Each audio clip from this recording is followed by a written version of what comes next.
Hello दोस्तों, एक बार पुनः आप लोगों का दीपिक भाई पर स्वागत। आप लोग कैसे हैं? मैं आशा करता हूँ आप लोग अच्छे होंगे तथा अपने अध्ययन कार्य में पूरी ऊर्जा और शक्ति से लगे होंगे। तो चलिए, जो हम लोग मैथ की सीरीज चला रहे हैं उसे कंटिन्यू करते हैं। हम लोग आज एक नए लेसन को पिकअप करते हैं। आज हम लोग प्रॉफिट एंड लॉस, लाभ हानि वाला लेसन शुरू करते हैं। तो आइए हम इसमें जो बेसिक समझ है उसे डेवलप करते हैं, फिर उसके बाद प्रश्नों पर चलते हैं। तो आइए बेसिक जानकारी हम लोग जुटाते हैं। तो लाभ और हानि में इसकी बेसिक जानकारी जुटाने से पहले सबसे पहले एक चार्ट है जो परसेंटेज में भी होता है और यहाँ पर भी होगा। उस चार्ट को एक बार आइए देख लेते हैं हम लोग। जैसे हर हर वर्ष तो अपने आप में कितना होती है? 100% होती है। हर वर्ष तो अपने आप में 100% होती है।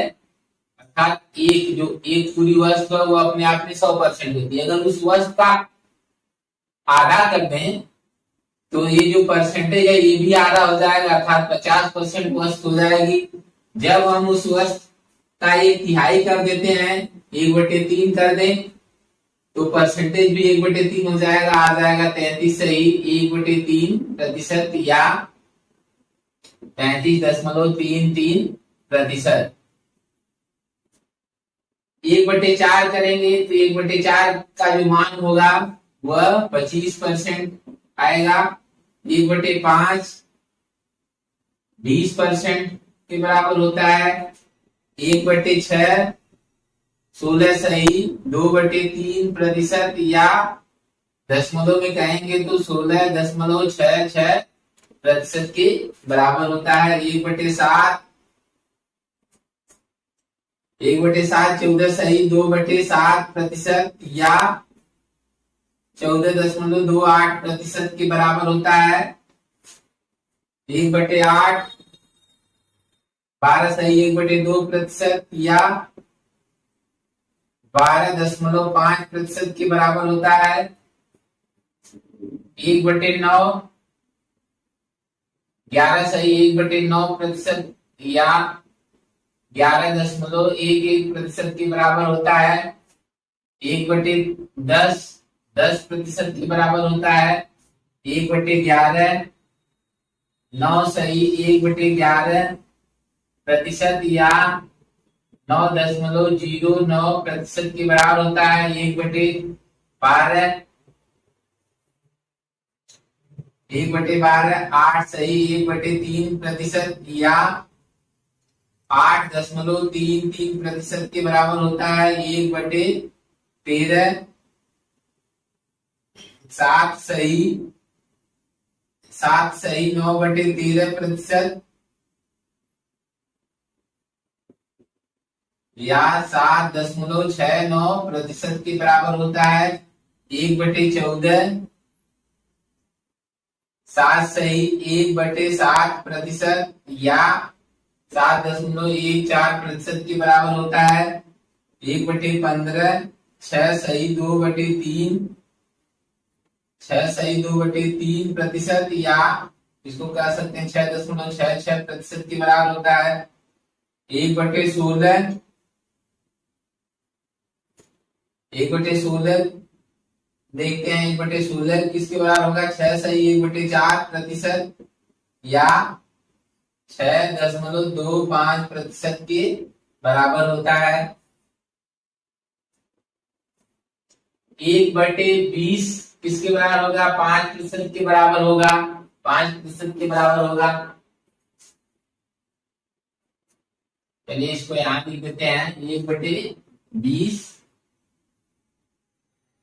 किसके बराबर होगा? 5% के बराबर होगा। अब इसी तरह से 5/4 किसके बराबर होगा? चलिए 5/4 के पहले 3/4 ये 75% के बराबर होता है। 5/4 125% के बराबर होता है। 6/5 120% के बराबर होता है। 2/3 66 सही 2/3% के बराबर होता है। इस तरह से ये कुछ नेसेसरी मान है जिन्हें हम अगर याद कर लेंगे तो हम हमारे लिए जो हमारा कैलकुलेशन है थोड़ा से फास्ट हो जाएगा, और कितने भी कठिन क्वेश्चन है वह इनके आधार पर आराम से बनेंगे। इसलिए इतना ये जो चार्ट है इस चार्ट को याद कर लिया जाए तो इसमें ज्यादा फायदा है। तो अगर ये चार्ट नहीं याद होगा तो आपके लिए थोड़ा सी दिक्कत होगा, इसलिए इस चार्ट को याद करें। ये कोई बहुत दिक्कत नहीं है, आप पेन और कॉपी लेके बैठिए, 2 बार इसको लिख दीजिए और याद करिए। धीरे धीरे ये 2-4-5 दिनों में आपको याद हो जाएगा सब। फिर उसके बाद सवाल बनेंगे आपसे। चलिए ठीक है, जैसे जैसे प्रश्न में आएगा हम लोग इन्हें देखते जाएंगे। आप प्रश्नों के माध्यम से जब इन्हें यूज में लाएंगे तो धीरे धीरे ये आपके लिए तो लाभ हानि की कुछ और बेसिक समझ। लाभ हानि पढ़ने के लिए हमको 3 चीज की जरूरत है स्पेशली। एक होता है सीपी कास्ट प्राइस, जिसको हम क्रय मूल्य कहते हैं, और एक दूसरा होता है एसपी सेलिंग प्राइस, जिसको हम विक्रय मूल्य कहते हैं, और तीसरा होता है मार्क प्राइस। मार्क प्राइस या रिटेल प्राइस, ये इसका नाम है, इसको बोलते हैं अंकित मूल्य। अंकित मूल्य। इस तरह से ये 3 चीजें हमको दिमाग में रखना है। देखिए जब लाभ हानि की चर्चा होगी तो हम क्रय मूल्य और विक्रय मूल्य पर ध्यान देंगे। जब भी लाभ और हानि की बात होगी तो हम क्रय मूल्य और विक्रय मूल्य को ध्यान में रखते हैं। जब कभी छूट की बात होती है, बट्टा की बात होती है, तो विक्रय मूल्य और अंकित मूल्य का सहारा दिया जाता है। रिटेन वैल्यू, मार्क प्राइस और सेलिंग प्राइस के माध्यम से क्या निकलता है, छूट, या इसे हम बट्टा भी कहते हैं, बट्टा। और लाभ हानि कैसे निकलता है, क्रय मूल्य और विक्रय मूल्य के माध्यम से, ये चीज। और लाभ आप ऐसे भी जानते हैं कि लाभ बराबर आप जानते हैं कि जो बेसिक फार्मूला होता है, लाभ बराबर क्या होता है, विक्रय मूल्य ऋण क्रय मूल्य। ये तो सभी लोग जानते हैं, हम लोग स्कूल से ही पढ़ते आ रहे हैं। और उसके बाद हानि बराबर क्या होता है, हानि बराबर होता है, इस बार क्या होगा, क्रय मूल्य में से विक्रय मूल्य को घटा देते हैं तो क्या आता है, हानि आता है, हानि आ जाती है। तो इस तरह से हम लोग देख रहे हैं कि हाँ, लाभ बराबर क्या होगा, जो सेलिंग प्राइस है उसमें से कास्ट प्राइस को घटाते हैं, और हानि कास्ट प्राइस में से सेलिंग प्राइस को घटा देते हैं।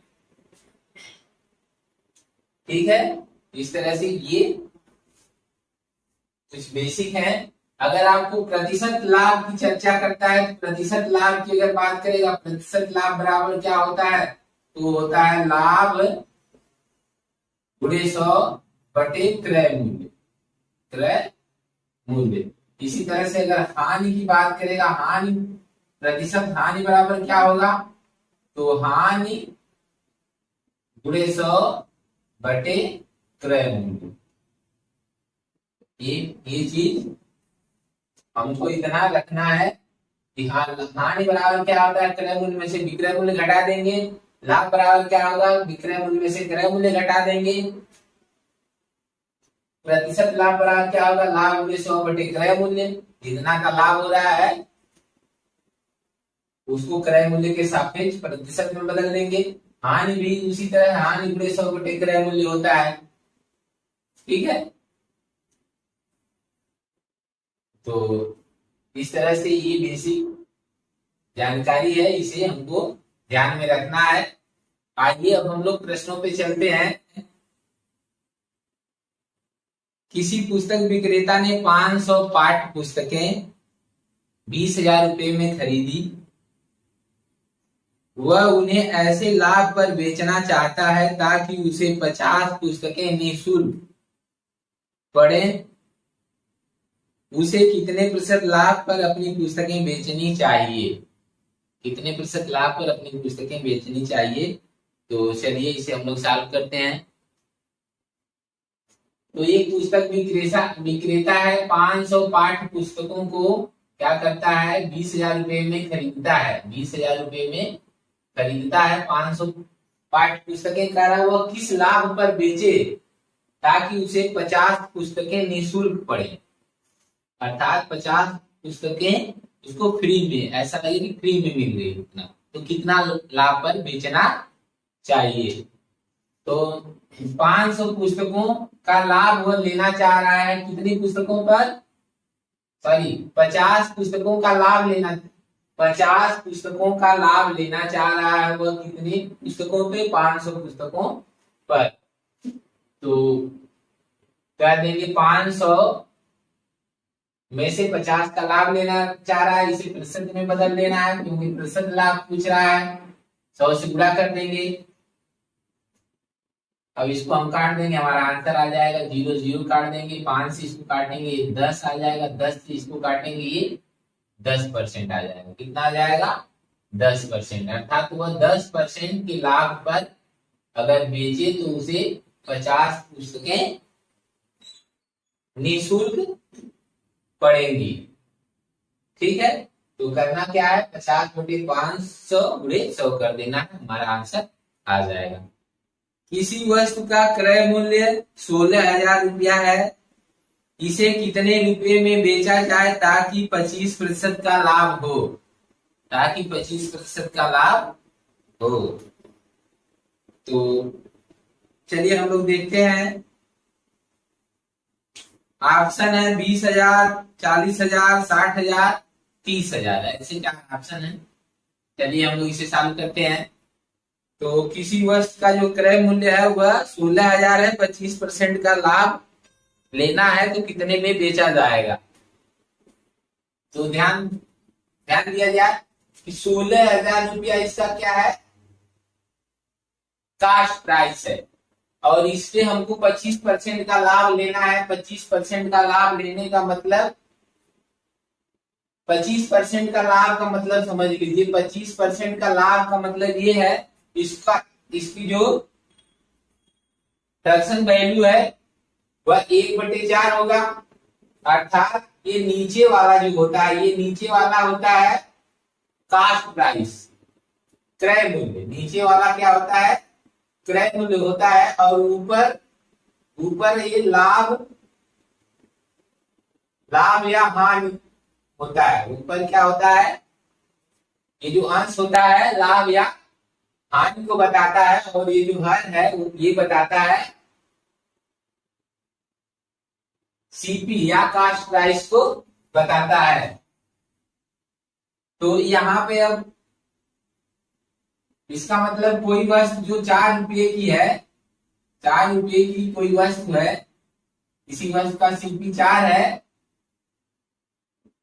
तो एसपी क्या होगा, लाभ, अगर लाभ लिया जा रहा है तो एसपी कितना होगा, 4 1 5, कितना होगा, 5 होगा। ये लाभ के कंडीशन में, ये प्रॉफिट के कंडीशन में हो रहा है। अगर हानि होगा तो क्या होगा, ये सीपी 4 होगा और एसपी क्या होगा, विक्रय मूल्य। 4 में से 1 कम कर देंगे, 3 हो जाएगा। ये लॉस के कंडीशन में, हानि के लिए ऐसा होता है। तो ये बात समझ में आ गई। अगर लाभ रहेगा तो इसे क्या लिख देंगे, ये लिख देंगे 5/4। अगर 5/4 है इसका मतलब क्या है, ये 25% का लाभ है। ये 25% का लाभ मतलब 4/5 इसको लिख देंगे डायरेक्ट। तो बस हमको 25% का लाभ निकालना है, इसका मतलब क्या करेंगे, 5/4 कर देंगे। इसका काटते हैं, 4 से 4 चौका 16 होता है, ये आ जाएगा 4,000। 4,000 में 5 से गुणा करेंगे, कितना आ जाएगा, 4 × 5 = 20, कितना आ जाएगा, 20,000। ये 20,000 इसका आंसर हो जाएगा। विकल्प ए सही है। कौन सा विकल्प सही होगा? विकल्प ए सही है।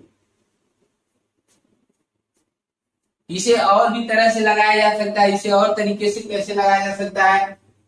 कह देंगे भाई 16,000 रुपया क्या है? 16,000 रुपया क्या है? ये क्रय मूल्य। क्रय मूल्य का मतलब 100% का मान है। आपको निकालना क्या है? 25% लाभ। कहने का मतलब क्रय मूल्य में 25% लाभ। क्रय मूल्य 100 है तो विक्रय मूल्य क्या हो जाएगा? 25% लाभ का मतलब 125 हो जाएगा। अर्थात 125% निकाल देना है डायरेक्ट। हमको क्या निकाल देना है? 125%।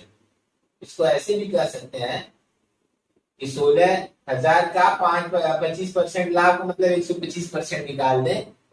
125% निकाल देंगे, आंसर आ जाएगा। ये दोनों जीरो कट जाएगा और 16 का इसमें गुणा कर देंगे। या तो फिर इसको ऐसे समझ लें, ये 16,000 है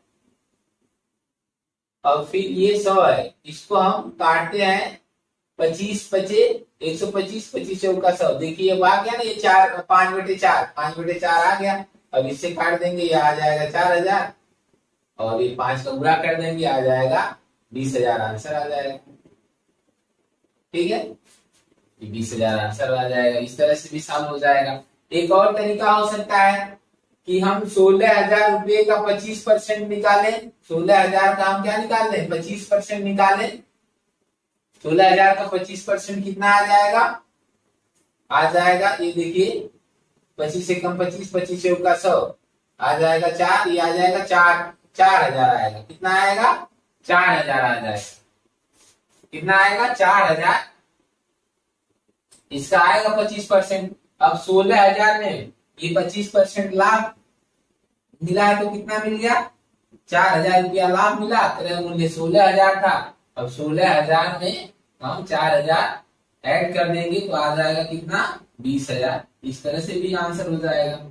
ये भी आंसर है। तो इस तरह से 3 तरह से आप लगा सकते हैं ऐसे। ठीक है, और भी तरीके हो सकते हैं। और भी एक तरीके से सॉल्व कर सकते हैं। जैसे ये 25% लाभ है, 25% लाभ है तो हम क्या करेंगे?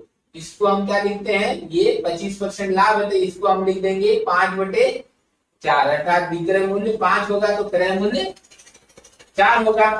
तो अनुपात निकालिए, सीपी और एसपी में अनुपात निकालिए। सीपी कितना है? 4 है तो एसपी कितना है? 5। अब ये 4 अनुपात का मान 16,000 रुपया दिया है।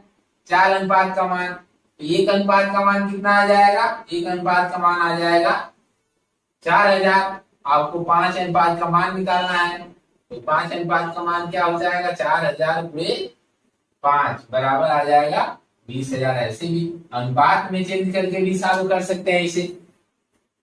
ठीक है, इस तरह से सॉल्व किया जा सकता है। कोई एक तरीका आपको आना चाहिए। सबसे आसान तरीका ये है कि हम 5/4 में चेंज करके तुरंत सॉल्व कर लें। ठीक है, और ये भी आसान तरीका है।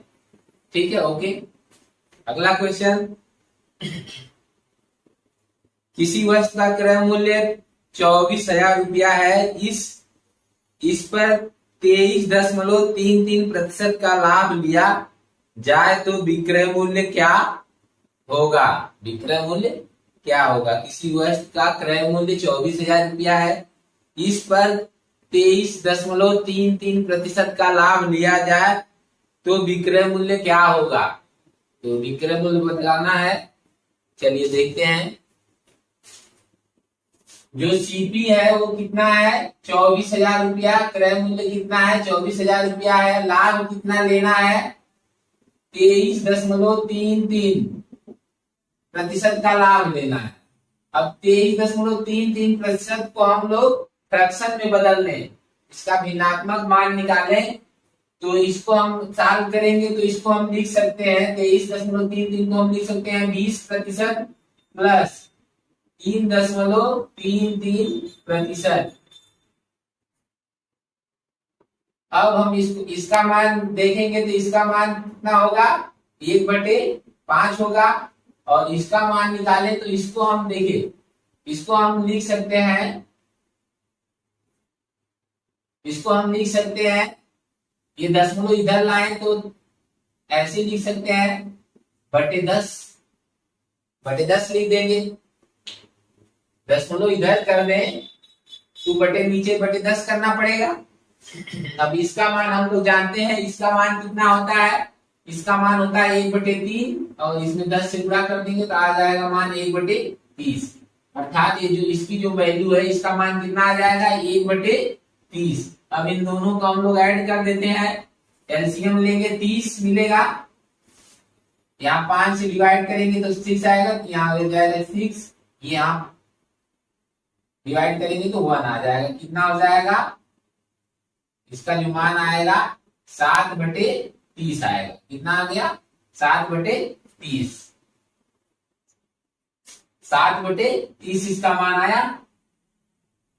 अब चूंकि हम जानते हैं कि ये नीचे वाला क्या होगा, सीपी होगा, और ये ऊपर वाला क्या होगा, लाभ है, तो प्रॉफिट होगा। ऊपर प्रॉफिट बताएगा।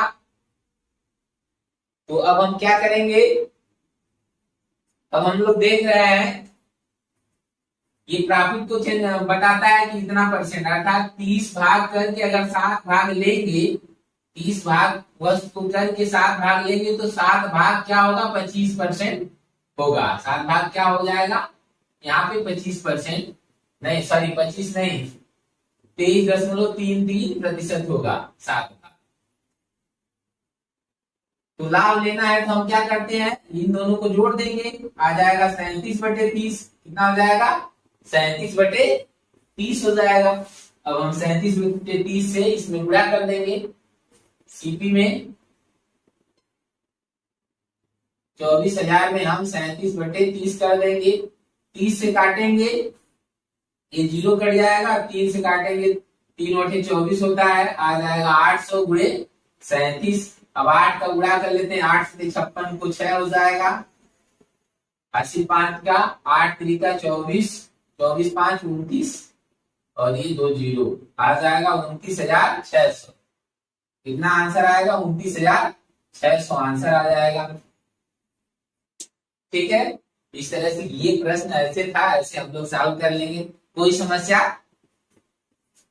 एक बार और देख लेते हैं। आइए, हमको करना क्या है, ये जो परसेंटेज दिया है इसको फ्रैक्शन में बदलेंगे, तो इसको 20 + 3.33 लिखेंगे। 3.3 को हम लिख सकते हैं, ये दशमलव का इधर करेंगे, 33.33 बटे 10 कर देंगे, बटे 10 करेंगे तो इसका मान हम जानते हैं 1/3 होता है, तो इसमें 10 से गुणा करेंगे, 1/30 हो जाएगा इसका मान, 1/30 और 1/5, ये 20% का मान 1/5 होता है। इन दोनों को ऐड करेंगे तो 7/30 आएगा, और 7/30 हम जानते हैं ऊपर वाला प्रॉफिट को बताता है और नीचे वाला कास्ट प्राइस होता है। दोनों को ऐड कर देंगे तो ऊपर वाला क्या हो जाएगा, सेलिंग प्राइस। अब ये ऊपर वाला क्या हो गया, ये ऊपर वाला है, ये सेलिंग प्राइस हो गया, और ये नीचे वाला कास्ट प्राइस है।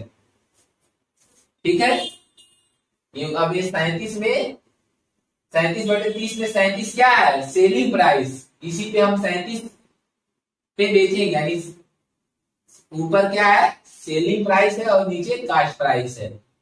चलिए ठीक है, इसी तरह से हम इसको सॉल्व कर देंगे, आंसर आ जाएगा। किसी वस्तु को 30,600 रुपए में बेचा जाता है, बेचा गया और उस पर 27.5% का लाभ लिया गया हो, तो उसका क्रय मूल्य क्या होगा, उसका क्रय मूल्य क्या होगा।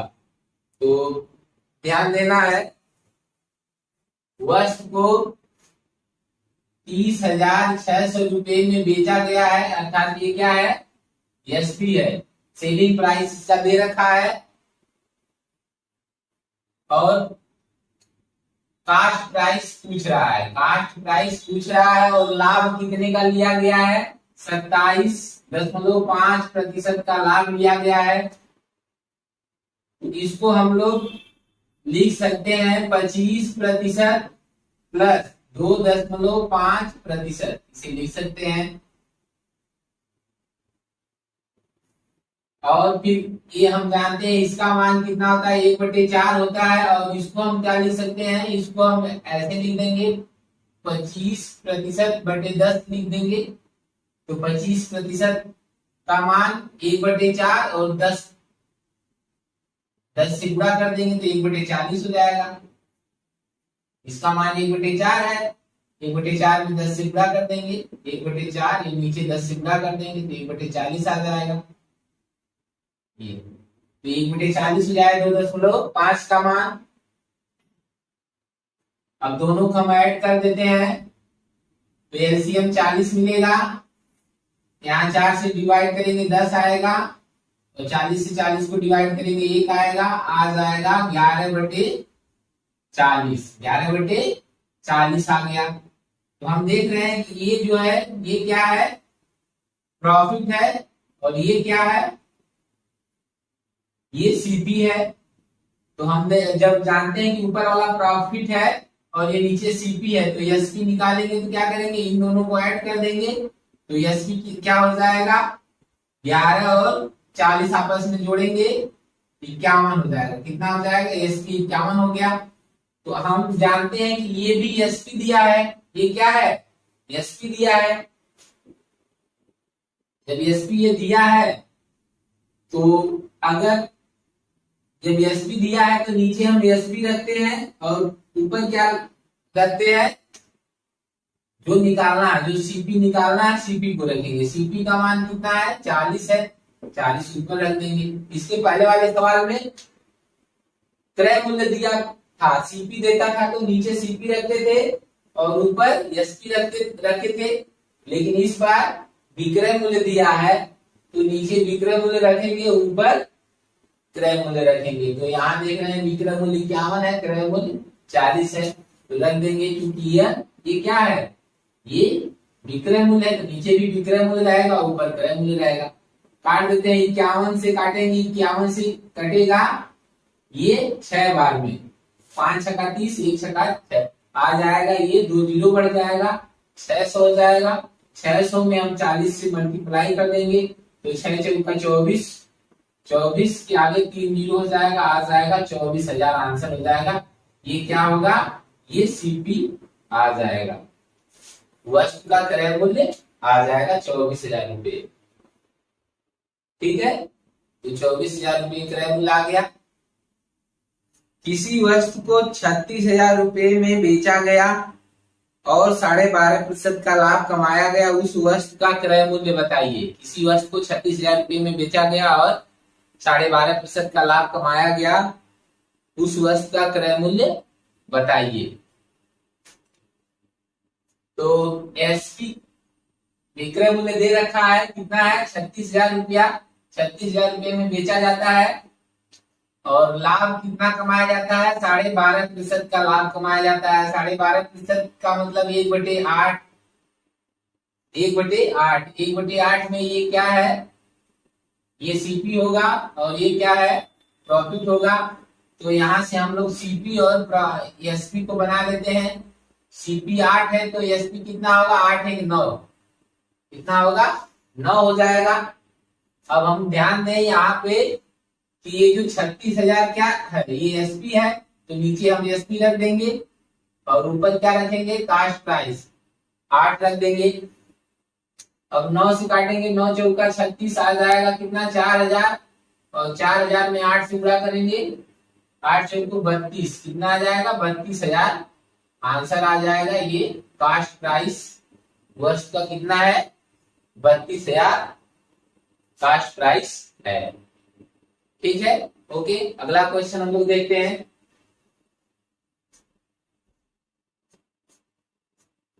किसी वस्तु को 10,000 रुपये में खरीद कर 12,000 रुपये में बेचा गया।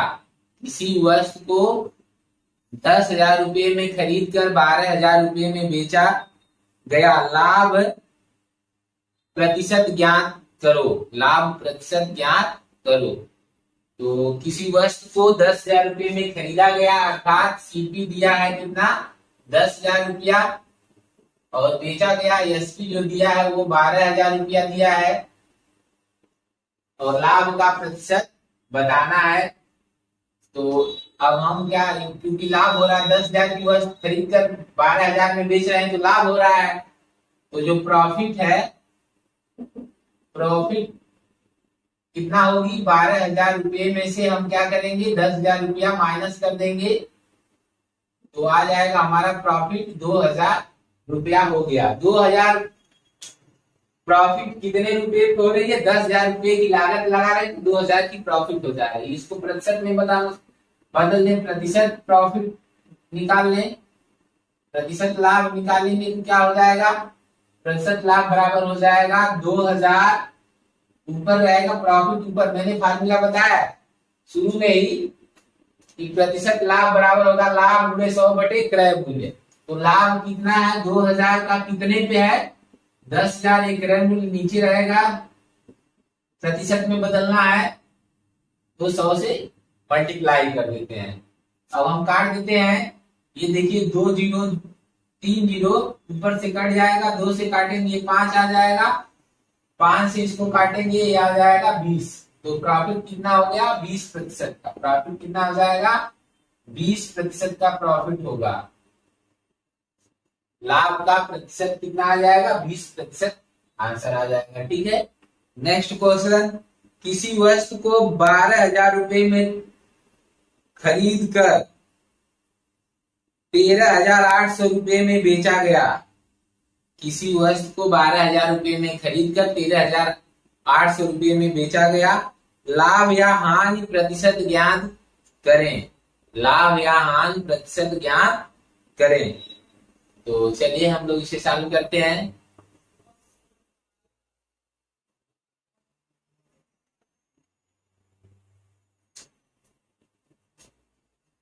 कास्ट प्राइस कितना दिया है 12,000 रुपये में खरीदा जाता है और बेचा जाता है कितने में 13,800 रुपये में, 13,800 रुपये में बेचा जाता है। तो हमको बताना क्या है प्रतिशत लाभ, यहाँ आप देख रहे हैं कि 12,000 की वस्तु 13,800 में बेचा जा रहा है तो लाभ होगा, तो लाभ कितने का हो रहा है, इन दोनों में डिफरेंट निकाल दें, घटा देते हैं, इसको नीचे लिख के घटा देते हैं, घटाइए 0 0 8 1 आ जाएगा 1,800, कितना आ जाएगा 1,800 रुपये का लाभ होगा। इसको प्रतिशत में बदलना है तो 1,800 रुपये का लाभ हो रहा है कितने पर 12,000 रुपये पे 12,000 नीचे रख देंगे, तो इसको प्रतिशत में बदलना है 100 से गुणा कर देंगे। चलिए दो देख रहे हैं कि ये 2 जीरो ऊपर वाला कट जाएगा और ये जीरो यहाँ से कट जाएगा, और 6 गुना 12 6 3 18, 2 से इसको काटेंगे ये 5 आ जाएगा, और 3 और 5 का जब मल्टीप्लाई करेंगे तो आ जाएगा 15% का लाभ होगा। कितने प्रतिशत का लाभ होगा 15% का लाभ होगा।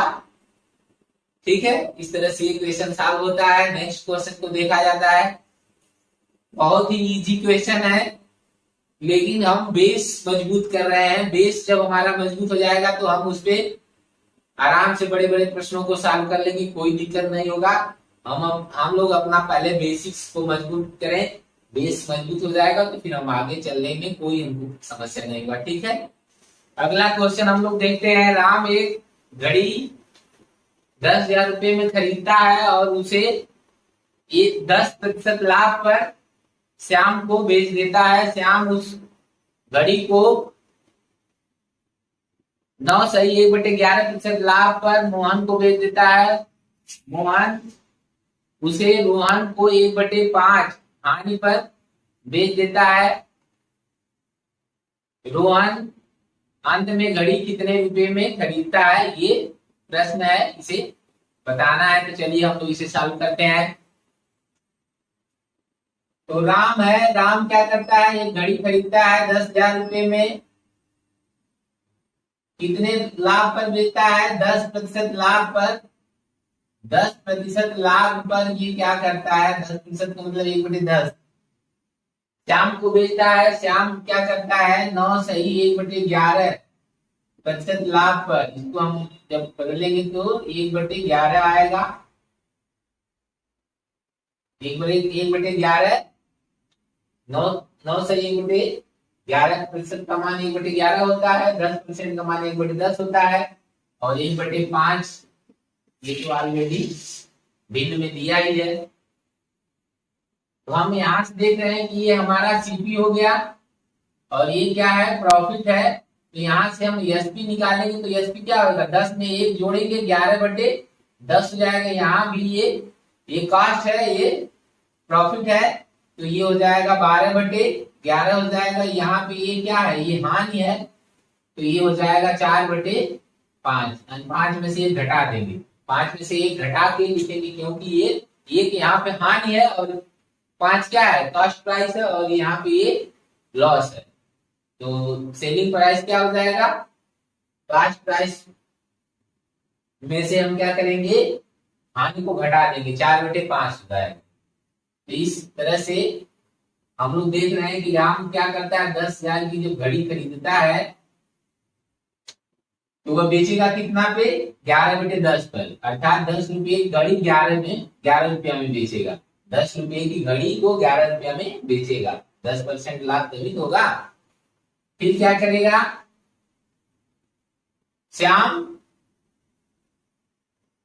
9 सही 1/11% के लाभ पर बेचता है, तो कितने में बेचेगा, 12/11 में, अर्थात 11 की घड़ी है तो 12 रुपये में बेचेगा। और जो मोहन है वो रोहन को 1/5 हानि पर बेचता है, अर्थात 4/5 में बेचेगा, अर्थात 5 रुपये की घड़ी है तो 4 रुपये में बेच देगा। इसको सॉल्व कर देंगे, हमारा आंसर आ जाएगा। ये 10 से काट देंगे 0, ये 5 से काटेंगे 1000, तो 200 रुपया आ जाएगा। कितना आ जाएगा, 200, और ये 12 और 4 को गुणा करेंगे, 12 से 48, 48 का 2 में गुणा करेंगे 96 आ जाएगा, 9600 आंसर आ जाएगा। इतना रुपया आंसर आ जाएगा, अर्थात मोहन क्या करेगा, 9600 रुपये में 9600 रुपये में घड़ी खरीद लेगा।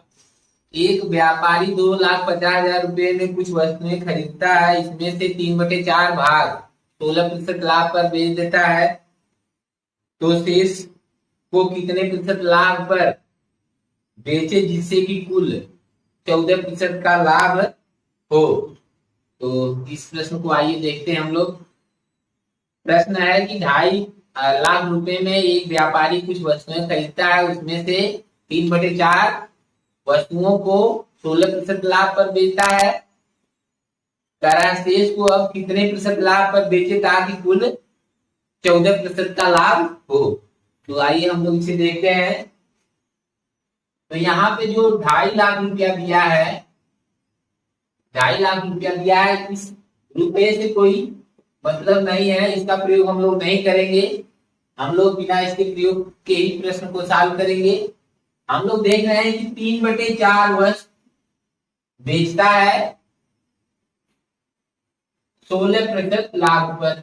3/4 का मतलब क्या, अगर भिन्न में 3/4 का मतलब क्या होता है, अगर हम भिन्न पढ़ रहे हैं तो 3/4 का मतलब क्या होता है, 3/4 का मतलब ये होगा कि नीचे जो है 4, ये इसका ये बता रहा है कि 4 वस्तुओं में से 3 वस्तु हम बेच दिए, 4 वस्तु में से 3 वस्तु हमने ले लिया है। तो 4 में से 3 वस्तु हमने ले लिया, अर्थात 4 में से 3 वस्तु हम बेच देते हैं, कितने प्रतिशत पे, 16% पे। तो टोटल वस्तु कितना है, टोटल 4 वस्तुएं हैं, इसमें से हम 3 वस्तुओं को क्या करते हैं, 16% के हिसाब से बेचते हैं, और जो शेष एक वस्तु बचती है इसे कितना पर बेचे ताकि 14% का लाभ हो।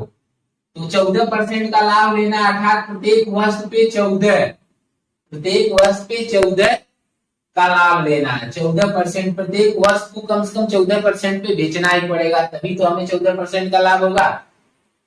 तो इस तरह से हम गुणा कर लेते हैं। तो 14 का 4 में गुणा करते हैं, 14 चौक का 56 होता है, 56% टोटल उसे लाभ चाहिए। कितना चाहिए? एक वर्ष पे 14 तो 4 वर्ष पे कितना हो जाएगा? 56% का टोटल लाभ उसको लेना है। वह 3 वस्तुओं को 16% के हिसाब से बेचता है। तो 16% का मतलब एक वर्ष पे 16 कमाता है, 16%। तो 3 वर्ष पे कितना कमाएगा? 16 16 यहाँ 48% कितना कमाएगा? 48%। अब 56% टोटल कमाना है, तो 48 कमा लिया है, तो अब कितना और कमाना बचा है? 56 में से हम 48 घटा देंगे तो 8% और उसे कमाना बचा है। अर्थात जो ये एक वस्तु बची है उसे 8% लाभ पर बेचेगा, 8% लाभ पर बेचेगा। तो आंसर हमारा क्या आएगा? 8%। तो ये समझ में आ गया। टोटल लाभ हमको लेना है 56%। 4 वस्तुओं से 56% लाभ लेना है, 3 वस्तुओं से 48% लाभ आ गया है। एक वस्तु बच्ची है उससे कितना लाभ पाएगा? 56 में से 48 घटा देंगे तो पता चलेगा 8% का लाभ उसे और लेना है। ठीक है भाई।